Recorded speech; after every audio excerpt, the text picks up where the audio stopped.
தொடர்ந்து பரிசுத்த ஆவியானவர், போன வாரம் பரிசுத்த ஆவியானவர் சாட்சிகள், விட்னஸ், எப்படி பரிசுத்த ஆவியானவர் நமக்கு தைரியத்தை கொடுத்து நம்மை சாட்சிகளாய் வைக்கிறார், எப்படி நம்மளை ஒரு ஆர்டினரி பர்சன், 2 பேர் பேதுரு யோவானும் படிப்பறிவு இல்லாதவங்க, ஆனால் கர்த்தர் என்ன பண்ணார், அவங்கள தைரியத்தை கொடுத்து ஊழியத்தை செய்ய வச்சார்.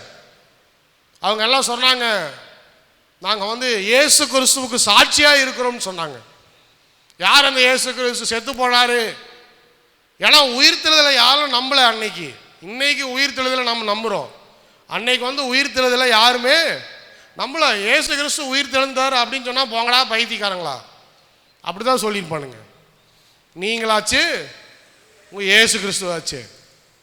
அப்போ பாருங்க, அற்புதம் அதிசயம் அடையாளம்லாம் ஏன் நடந்துச்சுன்னு சொன்னால், அந்த உயிர்த்தெழுதலுக்கு சாட்சி இருக்கணும். அந்த உயிர்த்தெழுதலுக்கு சாட்சி இருந்தால் தான் அவங்களால யாராலையும் என்ன பண்ண முடியாது, பேச முடியாது. இயேசு கிறிஸ்து உயிரோடு இருக்கிறாரு அப்படின்னு சொன்னால் அங்கே ஒன்றும் யாரும் நம்ப போகிறது கிடையாது. இதுவே ஒருத்தர் சுகமாயிட்டான், இயேசு கிறிஸ்து இருக்கும்போது சுகமானா, இப்போ இயேசு கிறிஸ்து போன பிறகும் சுகமாகறான். அப்போ என்ன நடக்குது, ஆமாங்க இயேசு கிறிஸ்து இன்னும் உயிரோடு தான் இருக்கிறாரு. ஏன்னா அந்த சுகத்தை இவங்களால கொடுக்க முடியாது. யாரால தான் கொடுக்க முடியும், இயேசு கிறிஸ்துவால் தான் கொடுக்க முடியும். அப்படிங்கிறதுக்கு நாங்கள் சாட்சி. இந்த பார்த்தீங்கன்னா கோயிலுக்கு வெளியே ஒரு சப்பானி இருக்கிறான், அவன் என்ன சொல்கிறான், இயேசுவி நாமத்தினால எழும்பி நட அப்படிங்கும்போது அவன் எழும்பி குதிக்கிறான், குதிச்சு ஓடுறான். இப்போ எல்லாரும் கூப்பிட்றானுங்க, யார், இந்த பிரதான ஆசாரியர்கள்லாம் என்ன பண்ணுறாங்க, அன்னைக்கு இருந்த இந்த பரிசேயர்கள் சதிசேயர்கள் என்ன பண்ணுறாங்க, அவனை கூப்பிட்றாங்க, உனக்கு யாரா சுகம் கொடுத்தது, என்ன நடிக்கிறியா, இல்லை நான் நடிக்கலை, நான் சுகமாயிட்டேன் பாரு, நல்லா தெரியும், என்னால் நடக்க முடியாதுன்னு உங்கள் எல்லாருக்குமே தெரியும், இப்போ நான் நடக்கிறேன். அப்போது அந்த சுகத்தை யார் கொடுத்தது, இயேசு கிறிஸ்து தான் கொடுத்தாரு. அதுக்கு நாங்கள் சாட்சி. இப்போ சொல்கிறான், சரி நீ சுகம் வாங்கிட்ட, அடுத்து நீ போய் யாருக்கிட்டேயோ இயேசு எனக்கு சுகம் கொடுத்தாருன்னு சொல்லாதேங்கிறான். ஆனால் இவன் சொல்கிறான், சொல்லாமல் என்னால் இருக்க முடியாது. அப்போ பரிசுத்த ஆவியானவர் என்ன பண்ணுறாரு, கிரியை செய்து சாட்சிகளாய் மாற்றினார். இன்னைக்கு பரிசுத்த ஆவியினுடைய வரங்கள், gifts of the holy spirit, பரிசுத்த ஆவியானவர் அடுத்து என்ன பண்ணுறாருன்னு சொன்னால், ஒவ்வொரு விசுவாசியின் வாழ்க்கையிலையும் ஒரு சில வரங்களை கொடுக்குறார். மறுபடியும் இந்த வரங்களை குறித்து தியானிக்க வேண்டியது ரொம்ப நம்மளுடைய சபையின் தேவையாக இருக்குது. ஏன்னு சொன்னால், இந்த வரங்களில் கிரியை செய்யும்போது தான் பரிசுத்த ஆவியானவர் நம்ம கூட இருக்கார் என்பதை நம்மளால் நல்லா உணர முடியும்.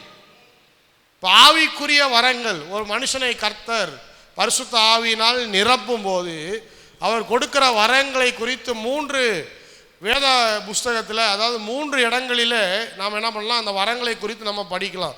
ரோமர் 12 இருக்குது, 1 கொரிந்தியர் 12 இருக்கிறது. 2 இடத்துல என்ன பண்ணலாம், இந்த பரிசுத்த ஆவியினுடைய வரங்களை குறித்து 2யுமே பவுல் தான் எழுதுகிறார். ஆனால் இன்னைக்கு முக்கியமாக நம்ம என்ன பண்ண போகிறோம்னு சொன்னால், ரோமர் 12ஆம் அதிகாரத்தில் சொல்லப்பட்டிருக்கிற வரங்கள், எல்லாரும் 1 கொரிந்தியரில் தான் அதிகமாக பரிசுத்த ஆவியினுடைய வரங்களை பற்றி நிறைய காரியங்களை சொல்லுவாங்க. ஆனால் அதுக்கு ஈக்குவலான இன்னொரு பேசேஜ் என்னன்னு பார்த்தீங்கன்னு சொன்னால், வேத புஸ்தகத்தில் சொல்லப்பட்டிருக்கிற இடம் என்னன்னு சொல்லி பார்த்தீங்கன்னு சொன்னால், ரோமர் 12ஆம் அதிகாரம், ரோமருக்கு எழுதின நிருபம் 12ஆம் அதிகாரம் 6ஆம் வசனத்திலிருந்து 8ஆம் வசனம் வரைக்கும் வாசிங்க. நமக்கு அருளப்பட்ட கிருபையின்படியே, ரோமர் 12ல் பார்த்தீங்கன்னு சொன்னா, நமக்கு அருளப்பட்ட கிருபையின்படியே நாம் வெவ்வேறான வரங்கள் உள்ளவர்கள் ஆனபடியினாலே நம்மில் தீர்க்க தரிசனம் சொல்லுகிற வரத்தை உடையவன். இப்ப பாருங்க, முதலாவது சொல்றாரு, நம்மில் தீர்க்க தரிசனம் சொல்லுகிற வரத்தை உடையவன். விசுவாச பிரமாணத்துக்கு ஏற்றதாக சொல்ல கடவன். அடுத்தது வாசிங்க. ஊழியம் செய்கிறவன் ஊழியத்திலும் போதிக்கிறவன் போதிக்கிறதிலும் புத்தி சொல்லுகிறவன் புத்தி சொல்லுகிறதிலும் தரித்திருக்க கடவன். பகிர்ந்து கொடுக்கிறவன் வஞ்சனை இல்லாமல் கொடுக்க கடவன். முதலாளியானவன் ஜாக்கிரதையா இருக்க கடவன். இரக்கம் செய்கிறவன் உற்சாகத்துடனே செய்ய கடவன். ஆமென், அல்லேலூயா சொல்லுங்க. இது எல்லாமே வரங்கள் என்று குறிப்பிடுகிறார். இப்போ 1 கொரிந்தியருக்கு போனீங்கன்னு சொன்னா அங்க வேற மாதிரி, அங்க வந்து சுகமாக்குற வல்லமை, அப்புறம் வந்து தீர்க்க தரிசனம், அப்புறம் வந்து பகுத்தறிவது, அதெல்லாம் வந்து அங்க சொல்லப்பட்டிருக்கிறது. இங்க பாருங்க, இது வந்து இதெல்லாமே இருந்தாலும் பரிசுத்த ஆவியானவர் என்ன பண்றாரு, ஒவ்வொருவரையும் இந்த வரங்களை கொடுத்து, இப்போ பரிசுத்த ஆவி நம்மளோடு இருக்கிறாருன்னு சொன்னாலே பரிசுத்த ஆவியினுடைய வரத்தையும் நாம் என்ன பண்ணியிருக்கிறோம், பெற்றிருக்கிறோம். யாருக்குமே எனக்கு வரமே இல்லை பாஸ்டர், பரிசுத்த ஆவியினால் கொடுக்கப்படுகிற வரமே எனக்கு இல்லை அப்படின்னு யாருமே சொல்ல முடியாது. எல்லாருக்கும் பரிசுத்த ஆவியினுடைய வரங்கள் கொடுக்கப்பட்டிருக்கிறது. முதல்ல இதை விசுவாசிக்கணும், எல்லாரும் விசுவாசிக்கணும். நான் வந்து அந்நிய பாஷை எனக்கு பேசவே வரல அப்படின்னு சொன்னாலும் அந்நிய பாஷை என்பது ஒரு வரம் தான். எனக்கு அந்நிய பாஷை பேச வரல அதனால் மற்ற வரமெல்லாம் என்கிட்ட இல்லை அப்படின்னு நினைக்கக்கூடாது. அந்நிய பாஷை பேச வரலினாலும் பரிசுத்த ஆவியினுடைய வரம் உங்களுக்குள்ளே என்ன பண்ணுது, இருக்குது. எப்படின்னு நான் அன்றைக்கி சொல்கிறேன். முதலாவது தீர்க்க தரிசனத்தை பற்றி சொல்லப்பட்டிருக்கிறது. தீர்க்க தரிசனம் என்பது பரிசுத்த ஆவியானவர் நமக்கு கொடுக்கிற ஒரு வரம். இப்போ எல்லாரும் தீர்க்க தரிசன வரத்தை பெற்றிருக்கிறாங்களா பாஸ்டர் அப்படின்னு கேட்டிங்கன்னா, ஒரு சிலருக்கு தீர்க்க தரிசன வரம் இருக்குதுன்னு அவங்களுக்கே தெரியாது. ஏன்னா அதில் இன்னும் அவங்க என்ன பண்ணல, இன்னும் ஆப்ரேட் ஆகலை, அதை வந்து அவங்க பயன்படுத்த ஆரம்பிக்கலை. ஒருவேளை அவங்களுக்குள்ளே இருக்கலாம், அது அவங்களுக்கு தெரியாமல் இருக்கலாம். இப்போ ஒரு சில ஆட்கள் இந்த வரம் இல்லாமலே சும்மா கதை விடுற ஆட்களும் இருக்கிறாங்க. இப்போ பரிசுத்த ஆவியானவர் தான் கரெக்டாக சொல்லணும், ஒரு மனுஷன் தீர்க்க தரிசன வரத்தை பெற்றிருக்கிறானா இல்லையா அப்படிங்கிறத யாரால தான் சொல்ல முடியும், பரிசுத்த ஆவியானவருடைய வழி நடத்துதெல்லாம் சொல்ல முடியும். அதே போல் அவங்க சொல்கிறது அவங்களுக்கு வரம் இருக்குது அப்படிங்கிறது நமக்கு எப்படி தெரியும்னு சொன்னால், அதே பரிசுத்த ஆவியானவர் தான் நமக்கு என்ன பண்ணுவார், அவங்க சொல்கிறது உண்மை அப்படிங்கிறத நமக்கு உணர்த்துவார். இப்போ உதாரணத்துக்கு நான் சொல்கிறேன், கொஞ்ச நாளைக்கு முன்னாடி சொன்னேன், ஒரு சில ஆட்களுக்கு பரிசுத்த ஆவியினுடைய தீர்க்க தரிசன வரங்கள் கொடுக்கப்பட்டிருக்கிறது. ஆனால் அது எப்போல்லாம் ஆப்ரேட் ஆகும் அப்படின்னா, பரிசுத்த ஆவியானவர் எப்போ நினைக்கிறாரோ அப்போ தான் ஆப்ரேட் ஆகும். இப்போ எனக்கே அந்த வரம் இருக்குதுன்னு வச்சுக்கோமே. இப்போ நான் ஒருத்தவங்க வராங்க என்கிட்ட ஜெபம் பண்ண சொல்கிறாங்க, நான் ஜெபம் பண்ணுறேன். அவங்களுக்கு ஜெபம் பண்ணிகிட்டே இருக்கும்போது ஒரு சில காரியங்களை வந்து ஆண்டவர் எனக்கு வெளிப்படுத்துகிறார். அவங்க குடும்பத்தில் இந்த மாதிரி பிரச்சனைகள்லாம் இருக்குது, இந்த மாதிரி எல்லாம் நிறைய பேர் என்ன பண்ணுறாங்க, அவங்களுக்கு விரோதமான காரியத்தெல்லாம் கொஞ்சம் செய்கிறாங்க, அவங்க கொஞ்சம் கடன் பிரச்சனை இருக்குது, இந்த மாதிரி எல்லாம் இருக்குது, பிரச்சனை இருக்குது, அப்படி இப்படின்னு சொல்கிறாருன்னு வச்சுக்கோமே. நான் வந்து அவங்களுக்கு சொல்கிறேன், இந்த மாதிரிலாம் ஆண்டவர் சொல்கிறாருங்க, இதெல்லாம் உண்மையா அப்படின்னு கேட்குறேன். அவங்க ஆமாம் பாஸ்டர் இதெல்லாமே உண்மை அப்படின்னு சொல்கிறாங்கன்னு வச்சுக்கோமே. அப்போது எனக்குள்ளே அந்த தீர்க்க தரிசனம் வரம் இருக்குதுன்னு எனக்கு இப்போ தெரிய ஆரம்பிக்குது, அந்த கிஃப்ட் எனக்குள்ளே இருக்குது அப்படின்னு சொல்லிட்டு. இப்போ நான் என்ன பண்ணுறேன், மறுபடியும் வேற ஒருத்தவங்களுக்கு ஜெபம் பண்ணுறேன். வேற ஒருத்தவங்களுக்கு ஜெபம் பண்ணும் போது ஒன்றுமே வரல, எந்த வெளிப்பாடுமே சுத்தமாக இல்லை. நான் ஜெபம் பண்ணி பார்க்குறேன், ஆனால் பரிசுத்த ஆவியானவர் எதையுமே அவங்கள பற்றி பேசவே இல்லை, சைலண்ட்டு. இப்போது உண்மையாக தீர்க்க தரிசன வரத்தில் இருக்கிறவங்க என்ன பண்ணுவாங்க, இல்லைங்க ஆண்டவர் எதுவுமே இன்னும் சொல்லலை அப்படின்னு சொல்லி என்ன பண்ணிடுவாங்க, அமைதியாக இருந்துக்குவாங்க. இதுதான் ஒரு ப்ராஃபட்டிக் ஆஃபீஸ். ஆனால் நம்ம ஆட்கள் என்ன ஆயிடுச்சுன்னு கேட்டிங்கன்னா, இப்போ வந்து ஒரு சில ஆட்கள் தீர்க்க தரிசனம் சொல்ல ஆரம்பித்த பிறகு எல்லாருக்கும் சொல்லி ஆகணும். இல்லைன்னா மக்கள் என்ன பண்ணுவாங்க, இந்த ஆள் தீர்க்க தரிசின்ட்டு போனேன் ஏதாவது சொல்லுவாருன்னு பார்த்தா ஒன்றுமே சொல்ல, ஏன்னா அப்படியே சும்மா வீட்டுக்கு அனுப்பிச்சிட்டாரு. அப்போ நிறைய பேர் என்ன பண்ணுறாங்க, வர்ற எல்லாருக்கும் சொல்லுங்கிறதுக்காக ஒரு சில காரியத்தை பரிசுத்த ஆவியானவர் சொல்லாமலே அவங்க என்ன பண்ணிடுறாங்க, எடுத்து அடிச்சு விட்டுறாங்க. அது உண்மையாக இருக்கோ பொய்யா இருக்கோ அது எப்படியோ தெரில. நம்ம காமனாக இருக்கிற மாதிரி ஒரு சில ஆளுங்களாம் சொல்கிறாங்க, அது எப்படின்னு தெரில, காமனாக இருக்கிற மாதிரி அதுக்கெல்லாம் ஒரு சில ஸ்ட்ராட்டஜி யூஸ் பண்ணுறாங்க. ஆனால் நம்ம அப்படி செய்யக்கூடாது. ஏன்னு சொன்னால் ஒரு தீர்க்கதரிசி அப்படின்னு சொன்னால் தேவனால் அவன் தெரிந்தெடுக்கப்பட்டவன், ஆண்டவரால் அழைக்கப்பட்டவன். அவன் ஆண்டவருடைய மவுத் பீஸ்ன்னு சொல்லுவாங்க ஆங்கிலத்தில். மவுத் பீஸ்ன்னு சொன்னால் ஒரு ஒரு ட்ரம்பட் இருக்குது பாருங்கள், ஒரு இன்ஸ்ட்ருமெண்ட் இருக்குதுன்னா அந்த இன்ஸ்ட்ருமெண்ட்டு ஊதுறதுக்கு முன்னாடி என்ன பண்ணியிருப்பாங்க, ஒரு மவுத் பீஸ் வச்சுருப்பாங்க. நம்ம அந்த சிஸ்டருக்கு தெரியும். அதில் ஊதும்போது தான் சவுண்டே வரும். அதுதான் அந்த சத்தத்துக்கு உண்டான முக்கியமான கருவி. அதே போல் ஒரு தீர்க்கதரிசின்னு சொன்னால் தேவன் சொல்கிற வார்த்தையை ஜனங்களுக்கு கொண்டு போய் சேர்க்கக்கூடிய முக்கியமான நபர் யாருன்னு சொன்னால் அந்த தீர்க்கதரிசி. அப்போ அந்த தீர்க்கதரிசி என்னைக்கு ஆண்டவரால் அழைக்கப்பட்ட அந்த தீர்க்கதரிசி வாயை திறந்து அவர் தேவன் சொல்கிறாரு அப்படின்னு சொல்கிறாங்களோ, இது ஆண்டவர் என்னோட பேசுகிறாரு அப்படின்னு சொல்கிறாங்களோ, அந்த காரியங்கள் எல்லாம் ஜனங்களுக்கு ஆண்டவரால் போய் சேர்க்கப்படும். முக்கியமான ஒரு காரியம் என்னன்னு சொன்னால் தீர்க்க தரிசன ஊழியத்தில் முக்கியமாக அவங்க சந்திக்க வேண்டிய நபர்கள் யாருன்னு சொன்னால் இயேசுவை அறியாத நபர்கள் தான். ஏன்னா இயேசுவை அறிந்தவங்க என்ன பண்ணுவாங்க, ஜபத்தில் ஆண்டவரோடு பேசி எல்லா விதமான காரியத்தையும் என்ன பண்ணுவாங்க, ஆண்டவர்கிட்ட அறிந்து கொள்வாங்க. நம்ம எல்லாரும் விசுவாசிங்க, நமக்கு அதிகமான தீர்க்க தரிசனம் தேவையில்லை. ஏன்னா நம்ம எல்லாருக்குமே ஜெபம் பண்ண தெரியும், எல்லாருக்குமே ஆண்டவரோடு பேச தெரியும். ஆண்டவர் நமக்கு வசனத்தோடு என்ன பண்ணுறாரு, பேசுகிறாரு. அதனால் நம்ம ரொம்ப தீர்க்க தரிசனத்துக்கு பின்னாடி ஓடணும் அப்படிங்கிற அவசியம் இல்லை.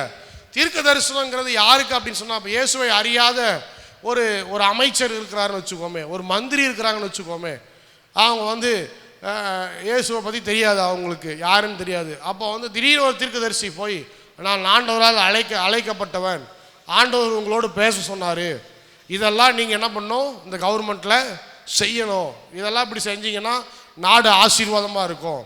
இல்லை நம்ம வீட்டு பக்கத்துலேயே இருக்கிற நம்மளுடைய சுற்றி இருக்கிற மக்கள் எடுத்துக்கோமே, அவங்கள இடத்துல போயிட்டு ஆண்டவர் எங்களை அனுப்பிச்சாரு, உங்களுக்காக ஜெபம் பண்ண சொன்னார், என்ன சொல்கிறாருன்னா, இதெல்லாம் நீங்கள் ஆண்டவருடைய சத்தியத்தை கேட்டீங்கன்னு சொன்னால், அவர் வழியில் நடந்தீங்கன்னு சொன்னால், நீங்கள் ஆண்டவருக்கு பயந்தீங்கன்னு சொன்னால், உங்கள் வாழ்க்கையில் இருக்கிற அந்த பிரச்சனையெல்லாம் என்ன பண்ணிடும், மாறிடும். இதுதான் தீர்க்க தரிசனம் முடியும். இதுக்காக தான் என்ன பண்ணுறாரு கர்த்தர் இன்றைக்கும் பரிசுத்த ஆவியின் அபிஷேகத்தை கொடுக்கும்போது ஒரு சிலரை என்ன பண்ணுறாரு, தீர்க்கதரிசிகளாய் கர்த்தர் என்ன பண்ணியிருக்கிறாரு, ஏற்படுத்தியிருக்கிறார். அப்போது நிறைய காரியங்கள். இப்போ சபைக்கு உண்டான தீர்க்க தரிசனங்கள் என்னன்னு சொன்னால், ஆண்டவருடைய வெளிப்பாடு, ஆண்டவருடைய 2வது வருகை எல்லாமே ஆண்டவர் கொடுத்த தீர்க்க தரிசனங்களில் தான் இருக்குது. எல்லாமே பாருங்கள், அவருடைய ரகசிய வருகை சரி, பகிரங்கமான வருகையாக இருந்தாலும் சரி, 1000 வருட அரசாட்சியாக இருந்தாலும் சரி, வெளிப்படுத்துகிற விசேஷத்தில் சொல்லப்பட்ட காரியங்களில் ரெவலேஷன் என்பதே ஒரு வெளிப்பாடு. அந்த வெளிப்பாடு என்பதே தேவனுடைய தீர்க்க தரிசனத்தில் தான் அது வருது. அப்போது இனி நடக்க போகிற காரியங்கள் என்னென்ன காரியங்கள் நடக்க போகுது, எப்படியெல்லாம் உலகம் இருக்க போகுது. ஆனால் முக்கியமான காரியம் என்னன்னு சொன்னால், ஒரு மனுஷனை ரட்சிப்புக்குள்ளே நடத்த வேண்டியதுக்காக தான் தீர்க்க தரிசனம் சொல்லப்படணும். அல்லேலூயா. அதோட எண்டு பாயிண்ட் என்னன்னு சொல்லி பார்த்தீங்கன்னு சொன்னால், ஒருத்தன் ஏன் தீர்க்கதரிசி அழைக்கப்படுறார் அப்படின்னு சொன்னால், அவருடைய முக்கியமான நோக்கம் என்னன்னா, ஒரு விசுவாசியை என்னவா மாற்றணும், அவருடைய தீர்க்க தரிசனத்தின் மூலமாக விசுவாசியாக மாற்றணும். ஒரு ரட்சிக்கப்படாதவன் அந்த தீர்க்க தரிசனத்தின் மூலமாக ஆண்டவர் மேலே விசுவாசத்தை கொண்டு அவன் ரட்சிப்புக்குள்ளே வரணும். இதுக்காக தான் அழைக்கப்படுகிறோம். ஆனால் நிறைய பேர் பாருங்கள், அவங்களை தவறான ஒரு சில காரியங்களுக்காக அதை பயன்படுத்திட்டு ஆவிக்குரிய வரங்களை தவறாகவும் பயன்படுத்த முடியும். அதுக்கு ஆவியானவர் தான் அவங்களுக்கு பனிஷ்மெண்ட் கொடுப்பார், தண்டனை கொடுப்பார். ஆனால் ஒரு சிலர் என்ன பண்ணுறாங்க, அதை தவறாக பயன்படுத்துகிறாங்க. அதனால் தீர்க்க தரிசனமே இல்லை அப்படின்னு சொல்ல முடியாது. கர்த்தர் இன்றைக்கும் பரிசுத்த ஆவியானுடைய அபிஷேகத்தை கொடுக்கும்போது அதில் முக்கியமான ஒரு வரம் என்னன்னு சொன்னால், இந்த தீர்க்க தரிசன வரம். தீர்க்க தரிசன வரத்தை கர்த்தர் கொடுக்கிறார். அதே போல் தீர்க்க தரிசனத்தில் இன்னொரு காரியம் என்னன்னு சொன்னால், ஒருத்தரை கரெக்ட் பண்ணுறது. யாராவது ஒருத்தவங்க தவறாக நடக்கிறாங்க அப்படின்னு சொன்னால், இப்போ நான் தான் தீர்க்கதரிசி ஏன் அழைத்தார் கர்த்தர், தாவீது இடத்துல போய் தாவீது கூட பேசிட்டு தான் இருக்கிறார். ஆனால் அவன் ஒரு பாயிண்ட் ஆஃப் டைமில் என்ன பண்ணிட்டான், ஆண்டவர் சொல்கிறத அவன் என்ன பண்ணல, கேட்கவே இல்லை, அசால்ட்டாக விட்டுட்டான். அப்போ என்ன பண்ணுறாரு, ஒரு தீர்க்கதரிசியை எடுத்து என்ன பண்ணுறாரு, கொண்டு போய் சொல்கிறாரு, நீ இந்த மனுஷனை சரி செய், கரெக்ட் பண்ணு. அப்போ நான் தான் தீர்க்கதரிசி போய் தாவீதை பார்த்து சொல்கிறான்.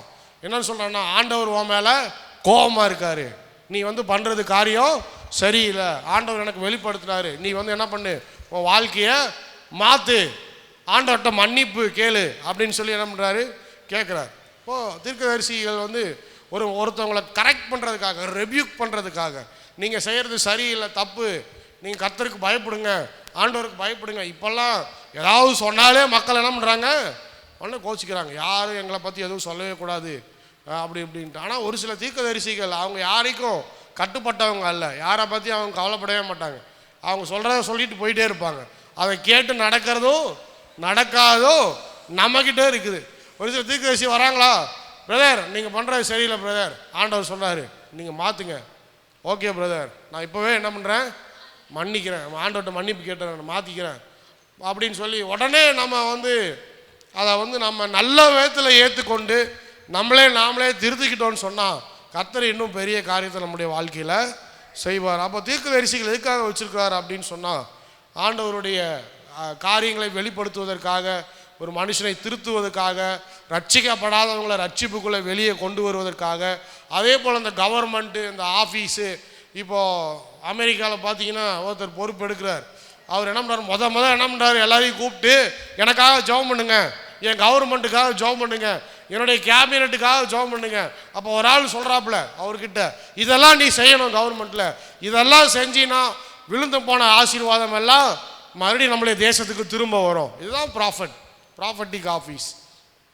உடனே அவர் கேட்டு என்ன பண்ணுறாரு, இப்போவே நான் சட்டத்தை எழுதுகிறேன், இனி யாரெல்லாம் பைபிள் இருக்கக்கூடாதுன்னு சொன்னானோ, ஜபம் இருக்கக்கூடாதுன்னு சொன்னால் அது எல்லாத்தையும் நான் மாற்றுறேன், எல்லா இடத்துலையும் பைபிள் இருக்கணும், எல்லா இடத்துலையும் ஜபம் இருக்கணும். அதே மாதிரி இந்த ஆணுக்கு ஆணு கல்யாணம் பண்ணுறது, பெண்ணுக்கு பெண்ணு கல்யாணம், எல்லாத்தையும் தூக்குறேன். போட்டாச்சா? ஏன் தீர்க்கதரிசி போய் நேருக்கு நேரு இந்த கவர்மெண்ட்டில் இதெல்லாம் இருந்துச்சுன்னு சொன்னால் உனக்கு ஆசீர்வாதம், இதெல்லாம் இல்லைன்னு சொன்னால் உன் தேசத்துக்கு நஷ்டம், இப்படி சொல்கிறாங்க. மிகப்பெரிய உலக போர் வந்து எப்படி நடக்கும்னு சொன்னால், எல்லோரும் இனிமேல் குண்டு போட்டு ஒருத்தர் சண்டை போட்டுக்க மாட்டாங்க. ட்ரேடு வார் அப்படின்னு சொன்னால் ஒரு நாட்டுக்கும் இன்னொரு நாட்டுக்கும் பொருளாதார சண்டை. இந்த பொருளாதார சண்டையில் பாருங்கள் பெரிய பெரிய பிரச்சனை வரப்போகுது. இனி வரும்போது இது வந்து பெரிய பெரிய சண்டைகளுக்கு இது வழி வகுக்க போகுது. இந்த பொருளாதார சண்டை தான் இனி நடக்க போகுது. இந்த தேசத்துக்கும் அந்த தேசத்துக்கும் பொருளாதார சண்டை, அந்த தேசத்துக்கு இந்த தேசத்துக்கு பொருளாதார சண்டை. நான் கட் பண்ணுறேன், நீ கட் பண்ணு, நீ கட் பண்ணுற, நான் கட் பண்ணுறேன், உன் பணத்தை நான் பயன்படுத்த மாட்டேன், என் பணத்தை நீ பயன்படுத்த மாட்டேன், இப்படி தான் சண்டைகள் நடக்க போகுது.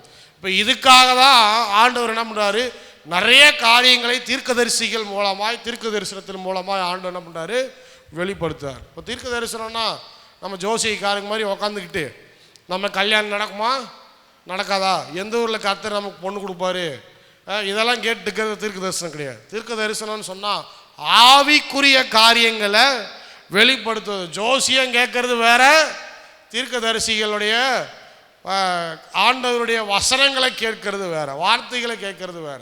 அதனால் ஜோசியக்காரங்கள்ட்ட போய் உட்காந்துட்டு தீர்க்கதரிசின்னு உட்காந்துருக்கக்கூடாது. அப்போது ஸ்பிரிச்சுவல் திங்ஸ், அதாவது ஆவிக்குரிய காரியங்களை ஆவியானவர் என்ன பண்ணுறாரு, தீர்க்க தரிசனத்தின் மூலமாய் வெளிப்படுத்துகிறார். அடுத்தது பார்க்கும்போது 7ஆம் வசனத்தில் ஊழியம் செய்கிறவன் ஊழியத்திலும். அப்போ கர்த்தர் என்ன பண்ணுறாரு, ஒரு சிலரை என்ன பண்ணுறாரு, இந்த ஆவிக்குரிய வளங்களில் ஆங்கில வேதாகமத்தில் என்னன்னு போட்டிருக்குதுன்னா சர்விங் அப்படின்னு போட்டிருக்கிறார். டு சர்வ் அப்படின்னா ஆண்டவருக்காக ஊழியம் செய்வதற்காக ஒரு சிலரை கர்த்தர் என்ன பண்ணுறாரு, தேர்ந்தெடுக்கிறார் ஆண்டவருக்காக ஊழியம் செய்வதற்காக. நான் வந்து 2009 காலேஜ் போகும்போது, இன்ஜினியரிங் காலேஜ் போகும்போது நிறைய பேர் சொன்னாங்க, நான் வந்து கிறிஸ்டியன் காலேஜில் தான் படிக்கணும் அப்படின்னு சொல்லி உறுதியாக இருந்தேன். வேறு எந்த காலேஜ்லையும் என்ன பண்ணக்கூடாது, போகக்கூடாது. ஒரே ஒரு கிறிஸ்டியன் காலேஜ் தான் நம்ம ஊர்லேயே இருக்குது, அது பால் தினகரன் கட்டின காலேஜ், மற்றது எல்லாமே இந்து காலேஜ் தான். அப்போ இன்றைக்கி நிறைய ஃபீஸ்லாம் ஏற்றிட்டாங்க, அது வேறு ஒரு காரியம்.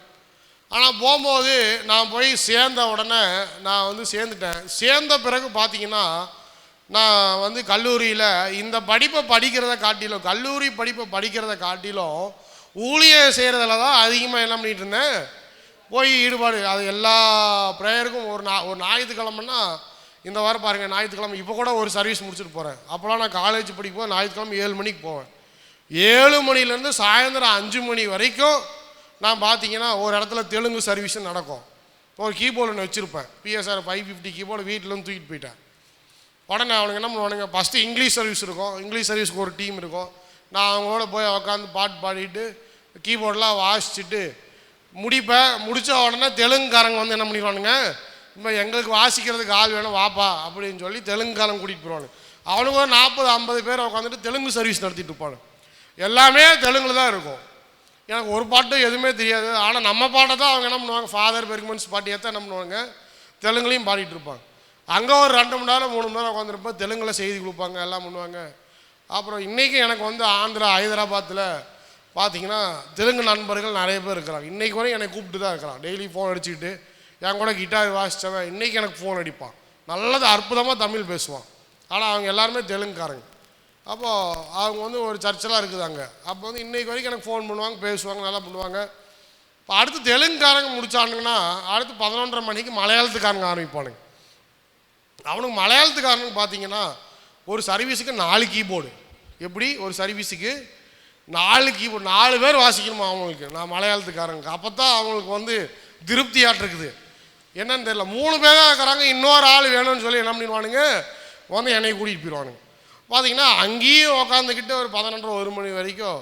அப்புறம் யாராவது ஒருத்தவங்க கூட்டிகிட்டு போய் கேன்டீனில் சாப்பாடு எல்லோரும் சேர்ந்து பார்த்தீங்கன்னா நல்லா சாப்பாடு சாப்பிட்லாம் அப்படின்னு சொல்லி எல்லாம் குரூப்பாக போவோம். சாப்பாடு சாப்பிட்டு அப்புறம் மலையாளத்துக்காரன் விட்டு முடிச்சுட்டு வந்தால் பெதஸ்டா வந்து ஒரு 2:30 மணிக்கு பார்த்தீங்கன்னா ஹீலிங் ப்ரேயர் அப்படின்னு சுகமளிக்கும் ஆராதனை அப்படின்னு சொல்லிட்டு அது நம்ம ஏசு அழைக்கிறார்கள் ட்ரைனிங் வாங்கினா எத்தனையோ பேர் இருக்கிறாங்க, கிட்டத்தட்ட ஒரு 1000-1500 பேர் இருப்பாங்க.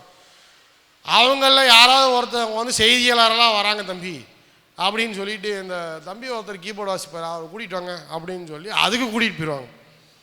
இதெல்லாம் முடிச்சுட்டு கடைசியில் 7 மணிக்கு வந்தோன்னா நிறைய பார்த்தீங்கன்னா அசைன்மெண்ட் எழுதணும், ரெக்கார்டு எழுதணும், அது எழுதணும், இது எழுதணும்னு ஏகப்பட்டது கிடக்கும். உட்காந்து 11 மணி வரைக்கும் எழுதுவேன். ஆனால் இதெல்லாம் எழுதணுங்கிறதுக்காக ஒரு நாள் கூட நான் ஊழியம் செய்யாமல், ஞாயிற்றுக்கிழமை ஊழியம் செய்யாமல் நான் என்ன பண்ணதில்லை, இருந்ததே கிடையாது. நாம் வந்து அதுக்குண்டான ஆசீர்வாதத்தை கர்த்தர் இன்னைக்கு வரைக்கும் கொடுக்குறார், விசுவாசத்தில் கொடுக்குறார். ஆமென், அல்லேலூயா. எதுக்கு சொல்கிறேன் அப்படின்னு சொன்னால், ஊழியம் செய்ய அழைக்கப்பட்டுட்டீங்கன்னு சொன்னால் அந்த ஊழியத்தை நீங்கள் என்ன பண்ண முடியாது, ஒதுக்கி வைக்கவே முடியாது. ஒதுக்கி வைக்கவே முடியாது. ஊழியத்துக்காக அழைக்கப்படுறது பரிசுத்த ஆவியானவர் கொடுக்கிற வரத்தில் ஒன்று, அது சர்விங். அந்த ஆட்டிடியூட் என்னன்னு சொன்னால், நாம் எதுக்காக அழைக்கப்படுறோன்னா மக்களுக்காக சேவை செய்வதற்காக அழைக்கப்படுது. வெறும் பாஸ்டர் மட்டும் இல்லை, விசுவாசிகளுக்கு அந்த அழைப்பை கொடுக்குறார். எதுக்காக அப்படின்னு சொன்னால் ஹெல்பிங் த பீப்புள். இன்னொன்று பார்த்தோம், இந்த கிரேக்க வார்த்தை ஊழியம் அப்படிங்கிறோடைய கிரேக்க வார்த்தை அப்படின்னு சொன்னால் டியாகோனைன் அப்படின்னு அழைக்கப்படுகிறது.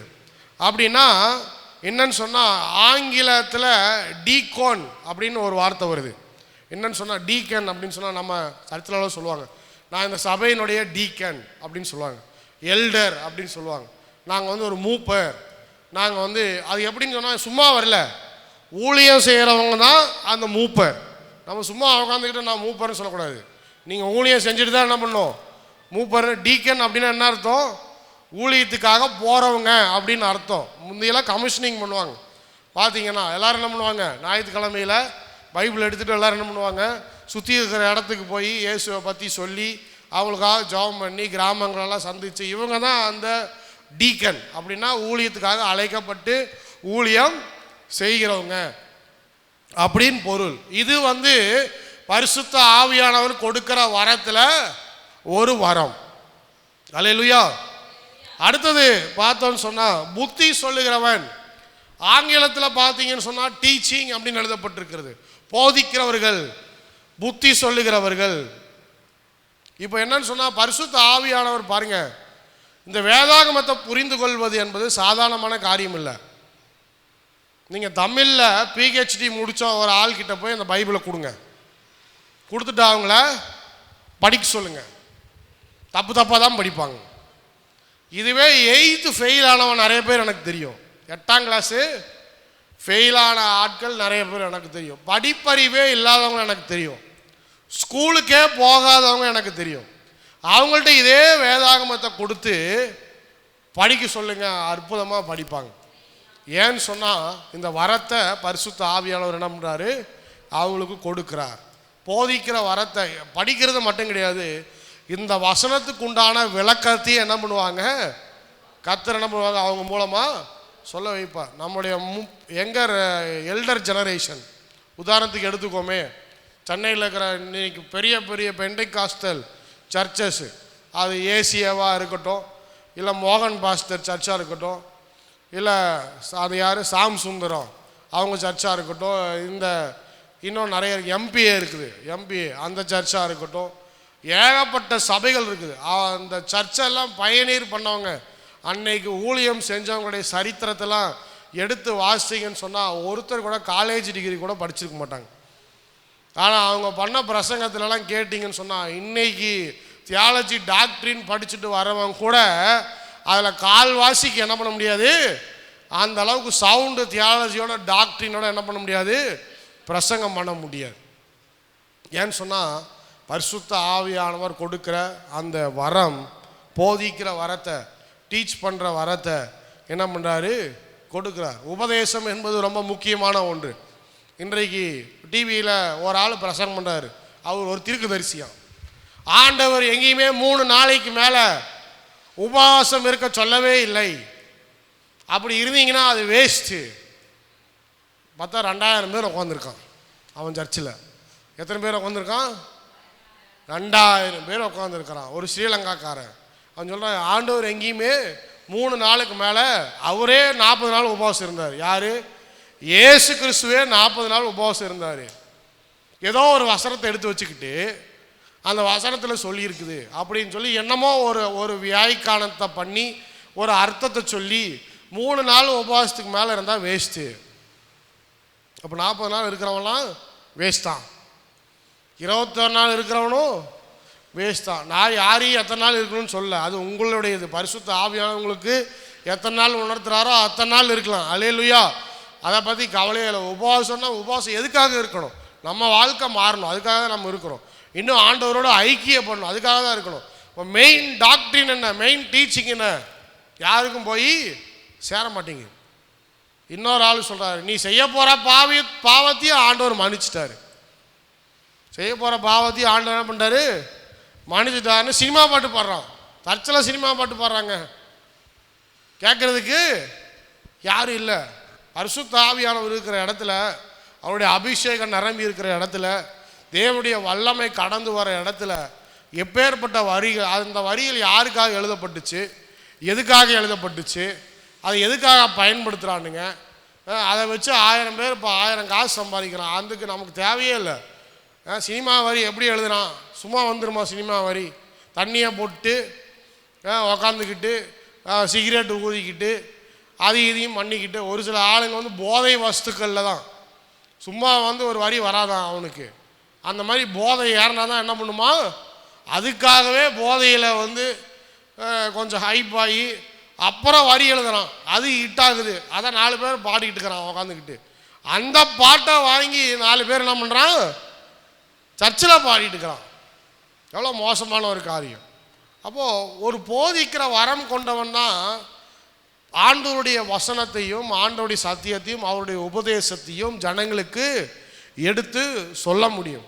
ஒரு சில ஆட்கள் இதெல்லாம் இல்லாமல் சும்மா பைபிளை எடுத்துக்கிட்டு வசனங்கள்லாம் தெரியாமல் அப்படி இப்படின்னு கண்டதெல்லாம் பேசிக்கிட்டு மக்களை வந்து என்ன பண்ணுறாங்க, வஞ்சனைக்குள்ளே நடத்தி கொண்டு இருக்கிறாங்க. அதனால் the deep meaning, context, doctrines of faith, இதெல்லாம் தேவனுடைய நல்ல உபதேசங்கள், ஆண்டவர் என்ன சொல்ல வர, வசனத்துடைய வெளிப்பாடு என்ன, இதெல்லாம் பரிசுத்த ஆவியானவர் நமக்கு உணர்த்தும் போது தான் நம்ம அநேகருக்கு என்ன பண்ண முடியும், போதிக்கிறதுல நம்ம போதனைகளை கொடுக்க முடியும். அடுத்தது 8ஆம் வசனத்தை பாருங்க. புத்தி சொல்லுகிறவன், புத்தி சொல்லுகிறதுல தமிழ் வேதாகமத்தில் புத்தி சொல்லுதல்னு போடப்பட்டிருக்கிறது, ஆங்கில வேதாகமத்தில் என்கரேஜிங்னு போடப்பட்டிருக்கிறது. அப்போ புத்தி சொல்கிறவன் எதுக்காக புத்தி சொல்லணும்? யாரையாவது இன்னும் நல்லா என்ன பண்ணணும், ஸ்திரப்படுத்த வேண்டும், அவங்கள திடப்படுத்த வேண்டும். அவங்க வாழ்க்கையில் இன்னும் நம்ம புத்தி சொல்கிறோன்னா, நம்ம பேசுகிற வார்த்தை வந்து அவன் வந்து அப்படி இப்படி இருக்கிறான், விசுவாசத்தில் இல்லாமல் இருக்கிறான்னா, நல்ல விசுவாசத்தை அவனுக்கு கொடுக்குற வார்த்தையாக இருக்கணும். அதனால தான் புத்தி சொல்லுகிறவன் புத்தி சொல்லுதலும் அப்படின்னு சொல்லி போடப்பட்டிருக்கிறது. அப்போ புத்தி சொல்லும் போது, என்கரேஜ் பண்ணும்போது விசுவாசத்தில் வந்து ஒரு சிலர் வந்து ஸ்ட்ராங்காக இருக்க மாட்டாங்க. இப்போ புதுசாக ஒருத்தவங்க வராங்க அப்படின்னு சொன்னால் ஆண்டவரை பற்றி அவங்களுக்கு சரியாக தெரியல அப்படின்னு சொன்னால் கொஞ்சம் அங்கேயும் இங்கேயுமா தான் இருப்பாங்க. அப்போ என்ன பண்ணணும், நம்ம என்கரேஜ் பண்ணோன்னா உடனே என்ன பண்ணக்கூடாது, போயிட்டு இப்படிலாம் இருக்கணுங்க, இப்படிலாம் இருந்தால் தான் நீங்கள் ஆண்டவருடைய பிள்ளை, இப்படிலாம் இல்லைன்னா ஆண்டவர் உங்களை அடிச்சிருவார் அப்படின்னு சொல்லி உடனே அவங்கள வந்து டிஸ்கரேஜ் பண்ணோன்னா அவங்க என்ன பண்ணிடுவாங்க, அவங்க பின்வாங்கி போயிடுவாங்க. ஐயோ இப்படிலாம் பேசுகிறாங்க அப்படின்னு சொல்லி பின்வாங்கி. அப்போ ஆண்டவருக்குள்ளே வர வர வர அவங்கள வந்து கொஞ்சம் கொஞ்சமாக என்ன பண்ணணும், என்கரேஜ் பண்ணோம். இன்றைக்கி ஒரு நாள் ப்ரேயருக்கு வரலையா, சரி வாங்க தொடர்ந்து வாங்க. இன்றைக்கி ஒரு நாள் அவங்க வந்து கொஞ்சம் சோர்வாக இருக்கிறாங்களா, சோர்ந்து போகாதீங்க, தொடர்ந்து வாங்க, பலப்படுங்க. இப்போ அவங்களுக்கு ஏதாவது ஒரு பிரச்சனையா, இப்போ வந்து நம்ம வந்து நல்லா ஸ்ட்ராங்காக இருக்கிறவங்க என்ன பண்ணலாம், நம்ம வந்து என்ன பண்ணலாம், இந்த மாதிரி பிரச்சனைகள்லாம் வருங்க, நிறைய விதமான பிரச்சனைகள் வரும், கஷ்டங்கள் வரும். ஆனால் கவலைப்படாதீங்க, ஆண்டவர் நம்மளோடு இருக்கிறார். இதோட பெரிய பெரிய பிரச்சனைகள்லாம் நாங்கள் பார்த்தோம் எங்கள் வாழ்க்கையில், எல்லாத்தையும் நாங்கள் சந்தித்து இன்றைக்கி மேலே வந்திருக்கோம். அதனால் ஆண்டவர் என்றைக்குமே நம்மளை கைவிட மாட்டார். நல்லா ஜெபம் பண்ணுங்க, ஆண்டவர் விசுவாசிங்க, எல்லா பிரச்சனையிலேருந்து ஆண்டவர் என்ன பண்ணுவார், இதுதான் என்கரேஜ் பண்ணுறது.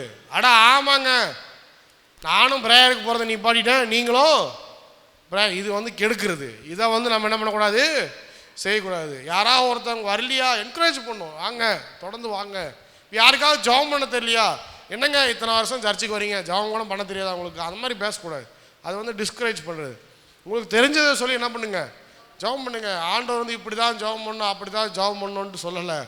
உங்களுக்கு என்ன தெரியுதோ, நான் வந்து ஆண்கள் ஐக்கிய ப்ரேயர் நடத்தும்போது ஒரு சில ஆளுங்கள்லாம் ரொம்ப தமாஷா ஜெபம் பண்ணுவாங்க. ஒருத்தர் சுத்தமாக ஜெபமே பண்ண தெரியாது, அவருக்கு தெரிஞ்சதெல்லாம் வியாபாரம் தான், சுத்தமாக ஜெபமே பண்ண தெரியாது, இயேசுவே அப்படின்ட்டு அவர் என்னென்னமா தெரிஞ்சதெல்லாம் பேசுவார். பேசிட்டு ஸ்தோத்திரம் ஆண்டவரே முடிக்கிறேன் ஆமேன் ஸ்தோத்திரம் அப்படின்பாரு. இப்படிலாம் இருக்கிறாங்க. அப்படிலாம் பண்ணும்போது நம்ம யாரையும் டிஸ்கரேஜ் பண்ணுறதில்ல. சரி கொஞ்சம் கொஞ்சமாக அவங்க என்ன பண்ணுவாங்க, கற்றுக்குவாங்க, ஏதோ அவங்களுக்கு தெரிஞ்சதை வச்சு சொல்லி ஜெபம் பண்ணுறாங்க. அந்த ஜெபத்தையும் ஆண்டவர் கேட்குறார். பரிசுத்த ஆவியானவர் எல்லாருக்குள்ளேயும் இருக்கிறார், கிரியை. அதனால் பி ஐ என்கரேஜர் அப்படின்னா எல்லாரையும் என்ன பண்ணும், என்கரேஜ் பண்ணுறவங்களா நாம் இருக்க வேண்டும். அவ்வளோ தூரத்துலேருந்து வரீங்க. ஒரு சில ஆட்கள் பார்த்தீங்கன்னு சொன்னால் அந்த சென்னையில் இருக்கிற சர்ச்சுக்கெல்லாம் பெங்களூர்லேருந்து மும்பையிலேருந்து அங்கேருந்தெல்லாம் வராங்களாம், ட்ரெயின் பிடிச்சி வராங்களாம், பஸ்ஸு பிடிச்சி வராங்களாம், ஃப்ளைட்டு பிடிச்சி வராங்களாங்கிறாங்களாம் பாஸ்டர்மார்கள் சொல்கிறாங்க. ஆனால் நம்மளால் இந்த பக்கத்தில் 2 தெருவு தள்ளி வந்திருப்பான். உடனே அவன்கிட்ட போயிட்டு ஏன் இவ்வளோ தூரம் அந்த சர்ச்சுக்கு போகிற, பக்கத்துலேயே ஒரு சர்ச் இருக்குது அங்கே போக வேண்டியதானே அப்படின்ட்டு இருப்பான். இப்படியே பக்கத்திலே போன எல்லாத்தையும் அனுப்பிவிட்டா கடைசியில் நம்ம யாருக்கு தான் ஊழியம் பண்ணுறது. ஆனால் யாராவது ஒருத்தர் 2 பேர் வரானா தூரத்துலேருந்து வந்தானா என்கரேஜ் பண்ணோம். இத்தனை கிலோமீட்டர் வரீங்களே, உங்களை பார்க்கும்போது பெருமையாக இருக்குது பிரதர், பெருமையாக இருக்குது சிஸ்டர், வாங்க தொடர்ந்து வாங்க, நம்ம சபை தான் இது, நமக்கு பிடிச்ச சபை தான்.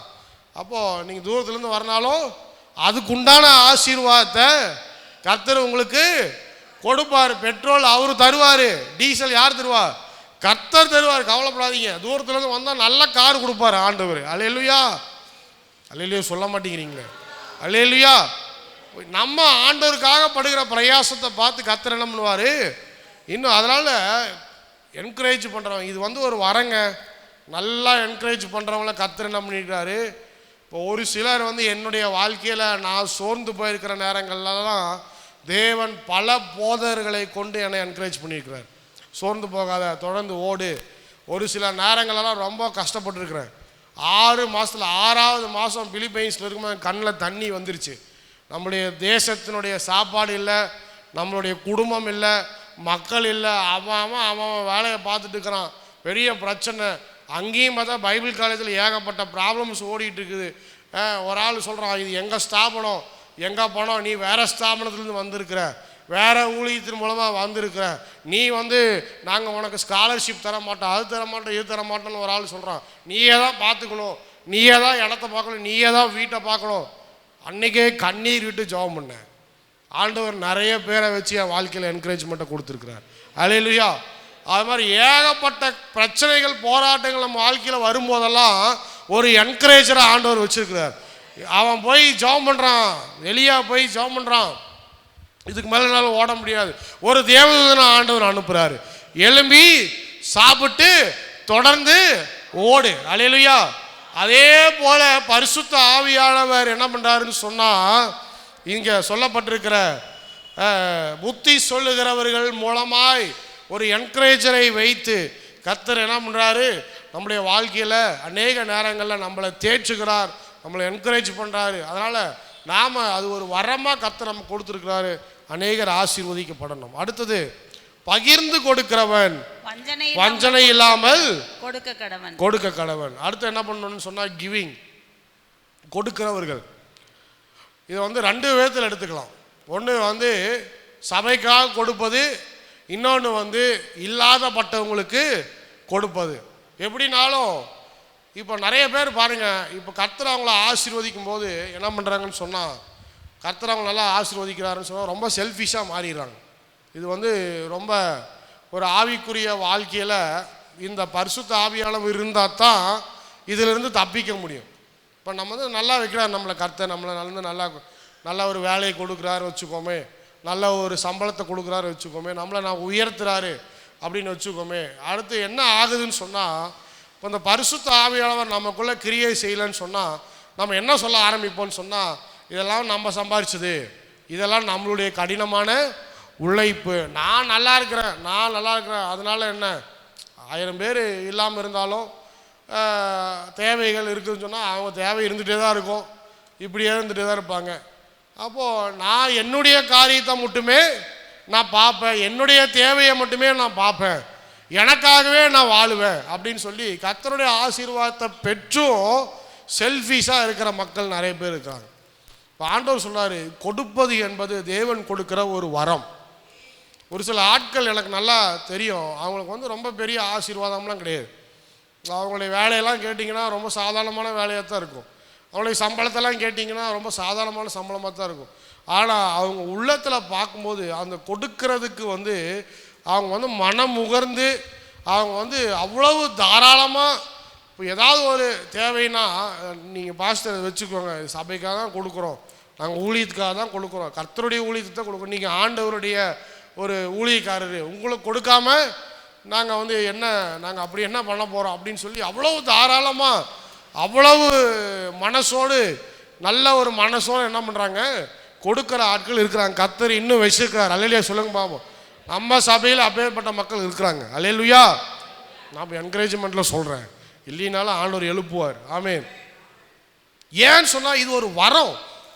இப்போ நிறைய பேர் எவ்வளோ ஆசீர்வாதத்தை பெற்றாலும், எவ்வளோ கர்த்தர் அவங்கள உயர்த்தி வச்சுருந்தாலும் ஒரு கொடுக்கணும் அப்படிங்கிற எண்ணமே என்ன பண்ணாது, வராது. மற்றவங்களுக்கு உதவி செய்யணும் அப்படிங்கிற எண்ணமும் வராது.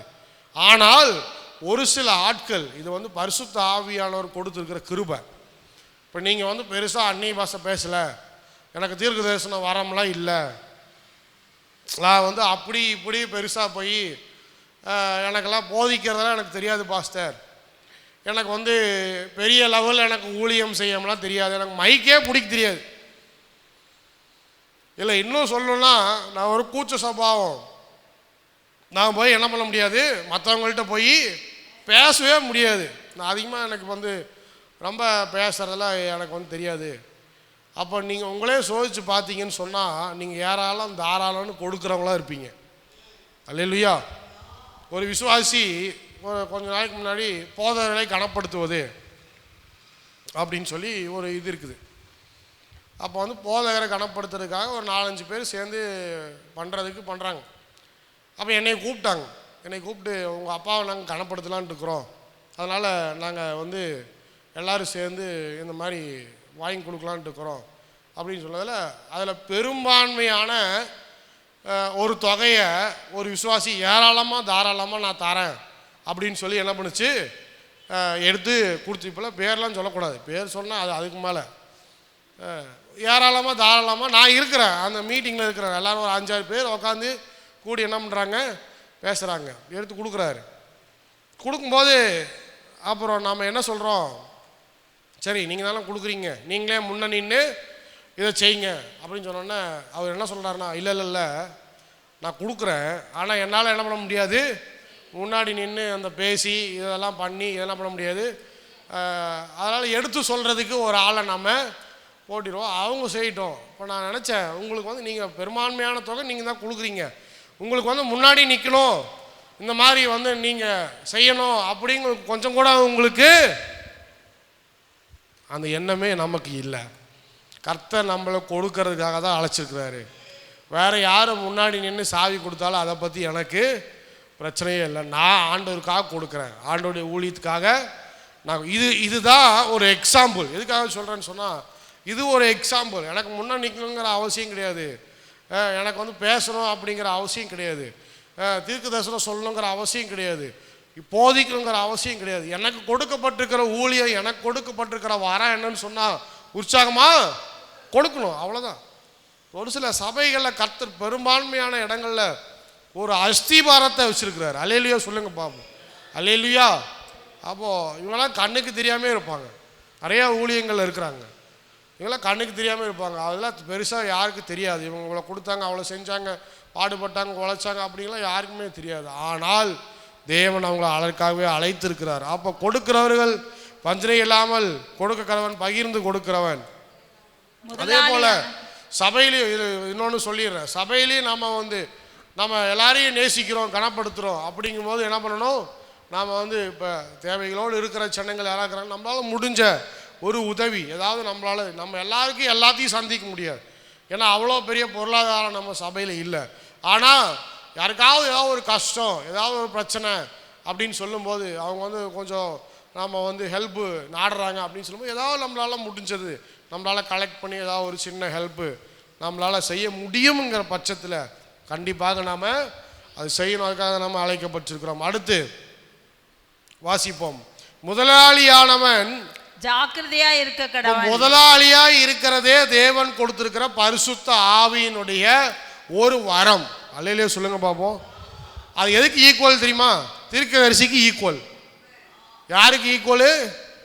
தீர்க்கதரிசிக்கு ஈக்குவல். இப்போ ஆங்கிலத்தில் பார்த்தீங்கன்னு சொன்னால் முதலாளித்துவம் அப்படின்னு சொன்னால் ஒரு லீடர்ஷிப், ஒரு தலைமைத்துவம், ஒரு தலைமையை வெளிப்படுத்துவதற்காக அவர்கள் அழைக்கப்படுகிறார்கள். இப்போ நிறைய பேருக்கு வந்து ஆண்டவர் என்ன பண்ணுறாருன்னு சொன்னால், நீங்கள் வந்து வேலை செய்கிறீங்க, எந்த வேலையும் செட் ஆகலை. நான் அதான் மறுபடியும் சொல்லுவேன், எந்த வேலையும் செட் ஆகலை. எந்த வேலையும் செட் ஆகலைன்னா என்ன பண்ணுங்கள், எல்லோரும் ஒரு பிஸ்னஸை ஆரம்பிங்க. அது ஊதுபத்தி விற்கிற பிஸ்னஸாக இருக்கட்டும், இல்லை வந்து கடைக்கு போய் முறுக்கு போடுற பிஸ்னஸாக இருக்கட்டும், இல்லை துணி வாங்கி விற்கிறதா இருக்கட்டும், எதுவாக இருக்கட்டும், கர்த்தர் உங்களுக்கு வந்து முதலாளித்துவம், நீங்கள் வந்து லீடர்ஷிப் அப்படின்னு சொல்லி கர்த்தர் உங்களை அழைச்சிருக்கிறாருன்னு சொன்னால் உங்களை முதலாளியாக கர்த்தர் மாற்றுவார். ஒரு அல்லேலூயா சொல்லுங்க பார்ப்போம். யாருக்கும் கீழே நீங்கள் வேலை செய்யணுன்ட்டு அவசியமே இல்லை. கொஞ்சமாக ஆரம்பிங்க. அல்லேலூயா. கொஞ்சமாக ஆரம்பிங்க. கையில் என்ன இருக்கா? 1000 ரூபா பணம் இருக்கா? அது 1000 ரூபாயில் பிஸ்னஸ் ஆரம்பி. 2000 ரூபா பணம் இருக்கா? 2000 ரூபாயில் ஆரம்பி. நான் சொல்கிறேன் அல்லேலூயா. ஏன்னா அந்த பரிசுத்த ஆவியானுடைய வரத்தில் ஒன்று என்னன்னு சொன்னால் முதலாளியாய் கர்த்தர் உன்னை மாற்றுவது. அல்லேலூயா சொல்லுங்க பார்ப்போம். சொல்ல மாட்டேங்கிறீங்களே. அல்லேலூயா. இந்த பூமியில் உள்ளவைகள், பூமியில் இருக்கிறவைகள், இவைகளெல்லாம் யாருக்காக படைக்கப்பட்டிருக்கிறது? கர்த்தருடைய பிள்ளைகளுக்காக படைக்கப்பட்டிருக்குது. 7000 ரூபா சம்பளம், 6000 ரூபா சம்பளம். அதுக்கு காலையிலிருந்து நைட்டு வரைக்கும் 10-11 வரைக்கும் ஒரு ஜபத்துக்கு கூட வராமல் ஒரு டுப்பாவுக்கு ஒரு வேலையில் உட்காந்துக்கிட்டு ஆராதனைக்கும் போகிறது கிடையாது, ப்ரேயருக்கும் போகிறது கிடையாது. நீ என்ன பண்ணு, ஒரு 10க்கு 10 கடையை வாடகைக்கு எடுத்து, இப்போ புதுசாக நம்ம குழம்பெல்லாம் செஞ்சு விற்கிறாங்க. ஒரு கடையில் போய் இப்போ பொரியல் குழம்பெல்லாம் வாங்கி சாப்பிட்டா அவ்வளோ டேஸ்ட்டாக இருக்குது. அதான் வீட்டுக்கார அம்மா தான் ஒரு வயசாக நம்ம ஹோட்டலில் வாங்கி சாப்பிட்றது இங்கே வாங்கி சாப்பிட்லாம் மாட்டிருக்குது. 10 ரூபாய்க்கு 20 ரூபாய்க்கு பொரியல் தராங்க, 5 ரூபாய்க்கு ரசம் தராங்க, மோர் குழம்பு தராங்க 10 ரூபாய்க்கு. மொத்தமாக கூட்டி பார்த்தீங்கன்னாவே 50 ரூபாய்க்கு ஒரு ஆள் சூப்பராக சாப்பிட்லாம். வெறும் ஒயிட் ரைஸ் மட்டும் தான் இல்லை, அதுக்கு பேர் குழம்பு கிடையாது. எப்படிலாம் யோசிக்கிறாங்க பாருங்கள் மக்கள். இதெல்லாம் பரிசுத்தவான்கள் யோசிக்க வேண்டியது. ஒரு அழிலே சொல்லுங்கள் பார்ப்போம். யார் யோசிக்க வேண்டியது? ஒரு பரிசுத்தவான்கள் யோசிக்க வேண்டியது. நம்ம செய்கிறதில்ல, அவன் செய்கிறான். நீ எதுக்கு போய் 10,000 ரூபாய்க்கு உட்காந்துட்டு முக்கிட்டு இருக்கிற? ஒரு சின்ன இடத்துல உட்காந்து, எங்கள் வீட்டுக்கு அந்த பக்கம் 4 ரோடு திரும்புகிறோம்ல, அங்கே வந்து பார்த்தீங்கன்னா கருப்பு கவுளி அரிசி, உளுத்தங்கஞ்சி ரோட்லேயே உட்காந்துருக்குது 2. பார்த்தா பேடிஎம் என்னது அந்த ஸ்கேரிங் கோடு, பார் கோடு எல்லாத்தையும் வச்சுக்கிட்டு அங்கே அங்கே ஓடுற பிஸ்னஸ். அங்கேயே ஒரு நாளைக்கு பார்த்தீங்கன்னா ஒரு 2000 ரூபாயிலிருந்து 3000 ரூபா வரைக்கும் ஜென்ரேட் ஆகும். கன்ஃபார்மாக என்னால் சொல்ல முடியும். ஒரு டம்ளர் 20 ரூபா, சின்ன கப்பு டீ கப்பு 20 ரூபா, கிட்டத்தட்ட அவங்க 100 பேர் குடிப்பான் எனக்கு தெரிஞ்சு. கண்டிப்பாக டைமிங்கே பார்த்தீங்கன்னா 5 மணிலேருந்து 8 மணி வரைக்கும் தான், 3-4 மணி நேரம் தான், அவ்வளோதான். இப்போ அங்கேருந்து இப்போ ஷிஃப்ட் ஆகி இப்போ கடைக்கு போயிட்டாங்க. மக்கள் எப்படிலாம் யோசிக்கிறாங்க. ஆனால் நம்ம ஆட்கள் உட்காந்துக்கிட்ட ஆண்டவர் எனக்கு ஆசீர்வாதத்தை தரும், ஆசீர்வாதத்தை தரும். என்னையா நீ முயற்சி பண்ணுற ஆசீர்வாதத்துக்கு? கர்த்தர் உன்னை தலைமைத்துவத்துக்கு அழைத்திருக்கிறாரு, அவர் வரத்தை கொடுத்துருக்கிறாருன்னு சொன்னால் ஏதாவது ஒரு ஸ்டெப்பு எடுக்கணும் விசுவாசத்தில். அது 1-2 நஷ்டமாக தான் போவோம். போட்டால் அடுத்தது சரி இது ஒர்க் அவுட் ஆகலையா, அடுத்து வேறு ஏதாவது ட்ரை பண்ணணும். அல்லையிலே சொல்லுங்கள் பார்ப்போம். முயற்சி பண்ணாதான் கர்த்தர் முயற்சியை பார்த்து என்ன பண்ணுவார், ஆசீர்வதிப்பார், உன்னை தலைவராக மாற்றுவார், லீடராக மாற்றுவார். அதை விட்டுக்கிட்டு போய் உக்காந்துக்கிட்டு விருப்பம் இல்லாத ஒரு வேலையில் உட்காந்துக்கிட்டு அடின்னு அடிச்சுக்கிட்டு பிரச்சனை பண்ணிக்கிட்டு இது பண்ணிக்கிட்டு, அப்போது கர்த்தர் என்ன பண்ணுறாரு, முதலாளியாய் இருக்கிறவன், முதலாளியாய் மாற்றுகிறதே ஆண்டவர் கொடுக்குற வரத்தில் ஒன்று. அடுத்து அது மாத்திரமல்ல, பரிசுத்தவான்களை கர்த்தர் எதுக்கு அழைக்கிறாருன்னு சொன்னால் ப்ரொவைடிங் சொல்யூஷன் ஃபார் ப்ராப்ளம்ஸ். பிரச்சனைகள், அந்த உலகத்தில் இருக்கிற பிரச்சனைகளுக்கெல்லாம் விடை யார் கையில் இருக்குன்னு சொன்னால் விசுவாசியின் கையில் இருக்குது. நல்ல சொல்லுங்க பார்ப்போம். அவிவிசுவாசியை காட்டிலும் விசுவாசியால் மட்டும்தான் எல்லா பிரச்சனையும் என்ன பண்ண முடியும், சால்வ் பண்ண முடியும். அது பரிசுத்த ஆவியானவர் அபிஷேகத்தில் கொடுக்கிற வரத்தில் ஒன்று. அடுத்தது இரக்கம் செய்கிறவன் உற்சாகத்துடனே. ஒரு சில ஆட்கள் பார்த்தா ரொம்ப கம்பாஷனேட்டாக இருப்பாங்க, மனம் இறங்கிடுவாங்க. அவங்களால அந்த மனம் இறங்காமல் இருக்கவே முடியாது. அதுவும் பார்த்தீங்கன்னா பரிசுத்த ஆவியானவர் கொடுத்துருக்கிற வரத்தில் ஒன்று. இவங்களை பார்க்கும்போது இவங்களுக்காக நான் ஜெபம் பண்ணுங்க, இவங்களுக்காக ஏதாவது ஒன்று நான் செய்யணும், இவங்களுக்கு ஏதாவது நான் உதவி செய்யலான்ட்டு இருக்கிறேன். இப்போ நிறைய பேர் பார்த்தீங்கன்னா இந்த சர்ச்சை சார்ந்த ஊழியங்கள், ஸ்கூல் நடத்துறது, ஆர்ஃபனேஜ் நடத்துறது, அனாத ஆசிரமங்கள், அடுத்தது முதியோர்கள், அவங்களுக்கு உதவி செய்கிறது. முக்கியமாக அந்த கேத்தலிக்ஸ் பார்த்தீங்கன்னு சொன்னால் அவங்க செய்யாத ஊழியமே கிடையாது, எல்லாம் கம்பேஷனேட் மினிஸ்ட்ரி. அப்போ பரிசுத்த ஆவியானவர் பெரிய அளவில் அவங்கள தீர்க்கதரிசியாக மாற்றினாலும் பரவாயில்லைங்க. அவர் சொல்கிறார், என்ன சொல்கிறாருன்னா, நான் உனக்கு வரத்தை கொடுத்து உன்னை இரக்கம் செய்கிறவனா நான் உன்னை ஆசீர்வதிக்கிறேன். அல்லையிலே சொல்லுங்க பார்ப்போம். எனக்கு பெருசாக அந்நிய பாஷையெல்லாம் பேச வரல பாஸ்டர், பரிசுத்த ஆவியானவர் என் கூட இல்லையா, இருக்கிறாரு, உன்னை இரக்கம் செய்கிறவனா மாத்துறாரு. அல்லேலூயா. போய் ஒரு ஏழைக்கு போய் ஒரு ஏதாவது ஒரு புடவையோ ஏதாவது ஒரு பெட்ஷீட்டோ வாங்கி கொடு, யாருக்காவது போய் ஃபீஸை கட்டு, அதுக்குண்டான ஆசீர்வாதம் கர்த்தர் உனக்கு கொடுப்பார். அல்லேலூயா. எழுமி நிற்போம். இதெல்லாம் ஆண்டவர் கொடுக்குற வரம். எல்லாரும் தீர்க்கதரிசியாக மாறணும்னு ஜெபம் பண்ணாதீங்க, எல்லாரும் போதிக்கிறவங்களா மாறணும்னு ஜெபம் பண்ணாதீங்க. உங்களுக்கு ஆண்டவர் என்ன கொடுத்துருக்கிறாரு. ஒரு முதலாளியாக கர்த்தரவங்களை மாற்றுறது பரிசுத்த ஆவியாக உங்களுக்குள்ள கிரியை செய்து அதனுள்ள வரத்தில் ஆண்டவர் உங்களை முதலாளியாக மாற்றுறாரு. ஒரு இரக்கம் செய்கிறவனா கர்த்தரவங்களை வச்சிருக்கிறாருன்னு சொன்னால் பரிசுத்த ஆவியானவர் கொடுத்த வரம் அது. உங்கள் வாழ்க்கையில் அவர் இரக்கம் செய்வார், உங்கள் மூலமாய் அநேகருடைய வாழ்க்கையில் இரக்கம் செய்வார்.